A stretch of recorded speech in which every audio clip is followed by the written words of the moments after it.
published, 17:25 Eastern Standard Time, the 10th of January 2018, updated, 19:14 Eastern Standard Time, the 10th of January 2018. Newcastle United were urged to investigate Peter Beardsley's treatment of academy players more than a year ago, Sportsmail has learned.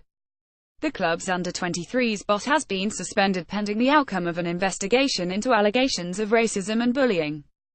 The club's probe only began this week when Beardsley met managing director Lee Chunley and head of safeguarding Steve Swinyard and was presented with fresh accusations made by several academy players. Newcastle were urged to investigate Peter Beardsley's treatment of players over a year ago. Sportsmail has been told that news of Beardsley's suspension was welcomed in a WhatsApp group used by the academy squad, but questions are being asked about why an investigation has taken this long. A club source has told Sportsmail that the family of England youth international Lewis Gibson contacted Newcastle in 2016 to raise concerns about Beardsley's treatment of their son. A grievance meeting was then scheduled in spring of last year and was attended by the player and his family, as well as Beardsley, Chunley and academy director Joe Joyce, but it is understood Beardsley refused to accept he had done anything wrong and said he would not change his ways.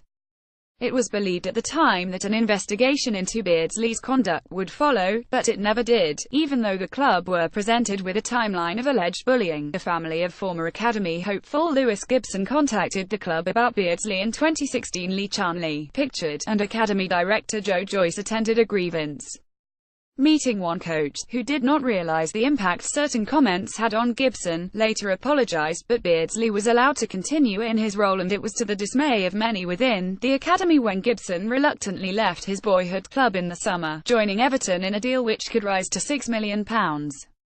We understand the 17-year-old had the support of several academy coaches, one of whom advised him to leave for the good of his career. It was reported at the time that Gibson had turned down a contract offer, but, due to a breakdown in communication between both parties, we understand the family made it clear their intention to leave. Gibson's case has left many within the club and outside of it wondering why Beardsley is only now under investigation given allegations of unfair treatment first surfaced towards the end of 2016. Beardsley was allowed to continue and Gibson's family made clear their intention to leave. Gibson reluctantly left his boyhood club in the summer, joining top-flight rivals Everton. We also understand that the club have been in possession of witness statements from players in relation to their current investigation since before Christmas, yet Beardsley carried on coaching those who have brought the allegations. We revealed on Wednesday that some of those players were alarmed when the car in which they were travelling followed Beardsley's into the training ground on Tuesday, despite the 56-year-old's hearing taking place the previous day. However, he was quickly summoned to St James Park and agreed to a period of leave after a meeting with Chunley. One of the reasons suggested for the delay over the allegations is that Chunley has such a heavy workload given that owner Mike Ashley has, in effect, left him to run the entire club on a daily basis. The club will hear on Thursday from Yasin Ben Elmachani, who has accused Beardsley of bullying and of making a racist comment. He is being supported by statements from 5 teammates.